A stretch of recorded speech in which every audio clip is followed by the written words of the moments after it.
my background in physio. I graduated from University of Limerick in 2012. Once I graduated, I moved out to New Zealand. So I was out there for 7 years. So I was quite lucky. The clinics I was involved in out there, we really good relationships with local sports teams. So I worked quite a bit with like kind of netball and rugby athletes out there. I went back to full-time study for a year and I did my master's through the University of Limerick again in sports performance. Which is really good. It kind of just gave a broader scope, looked at nutrition, looked at strength and conditioning, and I think really complemented kind of my rehab and clinical work as well. Initially, when looking to assess athletes after injury, their sport and what the demands are on them is really important, like what stage in the season they're at, because that's really going to maybe guide how we're going to manage this injury, how it happened, how long ago, is this new or is this something that's been kind of recurring, giving them issues over time.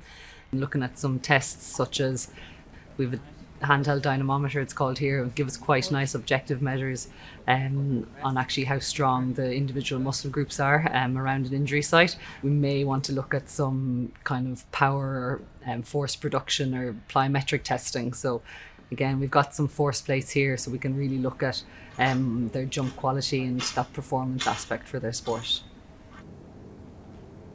Trying to balance the athlete's eagerness to return and then actually ensuring that they're fully recovered. This is a tough one. First of all, education, actually discussing with the athlete like tissue healing timeframes, what their injury is and what we can expect. Trying to break down their sport into mini goals. So if they're trying to, let's say, get back to football, like can they jump, can they run, can they shoot? And then finally, I like to include the coaches, the management and the athlete in the decision. There's very much a risk versus reward kind of question as well, so that everybody's happy really with the outcome. I'm quite heavily involved with GA and with soccer. I get quite a lot of hamstring injuries, quite a lot of knee injuries and ankle injuries as well. Now we're not just limited to that, but I suppose in terms of my own personal caseload, I would have quite a lot of those injuries. I'm a big advocate for strength training and for the gym. I really think that if everybody has a good baseline strength, they'll lay the foundations in terms of injury prevention in the first place. And then we'll also be in a better position when it actually comes to doing the rehab. So a lot of my rehabilitation will focus around gym-based work. I suppose early days, and I use it quite a lot with maybe knee injuries, I find good effectiveness with some blood flow restriction trainings. And then when we get them back into the gym and really trying to focus on that strength component. The calf is a muscle group that is probably undertrained in general. I find that a lot of athletes kind of lack in their calf capacity. So that is something that I do like to probably incorporate absolutely with ankle injuries and with knee injuries as well.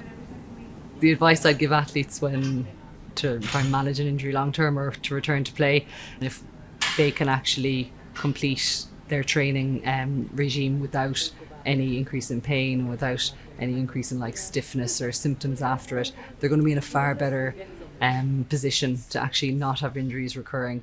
If somebody has had previous injuries in the past, it's always good for them to maintain some level of rehabilitation, even if it's just once a week, and to keep microdosing throughout to really try and mitigate and to try and reduce the risk of re-injury as much as possible. People really only come to see us if they're not able to play their sport, or if they're not able to do what they actually love doing, whether it's going for a hike or anything like that. So by doing what we do and hopefully getting them back to that and just kind of seeing that happiness and that joy that they get back from what they love doing, that's definitely the most rewarding thing for me.